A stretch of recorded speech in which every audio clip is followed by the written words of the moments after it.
আসসালামু আলাইকুম। আমি সাইমাস ডায়েরি থেকে সায়মা।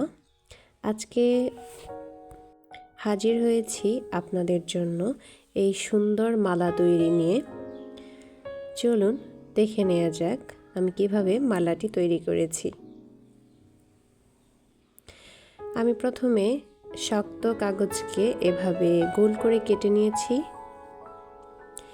আপনারা চাইলে এখানে মিষ্টির কাগজ সহ আরও অন্য যে কোনো ধরনের শক্ত কাগজ দিয়ে কাজটি করে নিতে পারেন। আমি কম্পাস দিয়ে গোল করে কেটে নিয়েছিলাম। এরপর আমি সুতি কাপড় আমি গোল করে কেটে নিচ্ছি।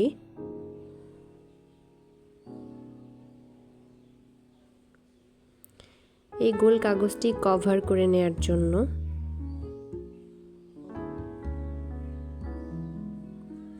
আমি এখানে ফেভিকল আঠা ব্যবহার করেছিলাম এই কাপড়গুলো দিয়ে কভার করে নেওয়ার জন্য। এবার আমি এভাবে করে সাইড কেটে এভাবে লাগিয়ে নিচ্ছিলাম কাগজের সাথে কাপড়গুলো।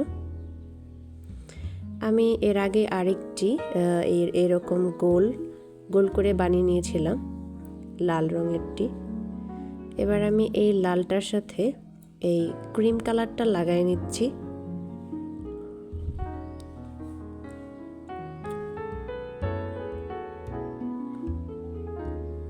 এভাবে চেপে চেপে ভালোভাবে লাগিয়ে নেব। এরপর আমি এখানে উলের সুতা দিয়ে বেনুনি করে নিয়েছিলাম মালা ঝুলানোর জন্য।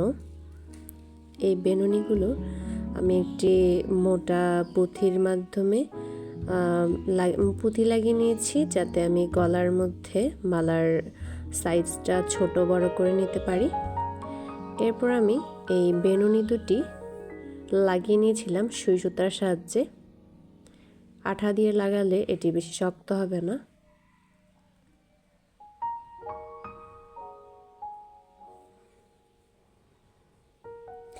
তারপর আমি এখানে ব্লক প্রিন্ট করে নিচ্ছি। আমি এখানে ব্যবহার করেছিলাম ফেব্রিক কালার।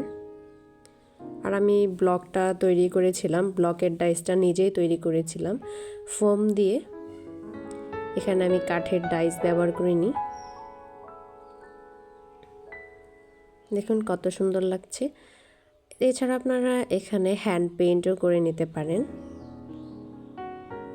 আমি মাঝখানে হ্যান্ড পেইন্ট করে নিচ্ছিলাম আমার পছন্দ মতো। আপনারা আপনাদের পছন্দ মতো ফুল এঁকে নিতে পারেন, আলপনার ডিজাইন করে নিতে পারেন। তাছাড়াও বিভিন্ন ধরনের লেখাও লিখে নিতে পারেন। আমি আজকে এই ডিজাইনটা করে নিয়েছি। দেখুন মালাটি কতটা সুন্দর হয়েছে। ধন্যবাদ সবাইকে। চ্যানেলটি সাবস্ক্রাইব করবেন, পাশে থাকবেন।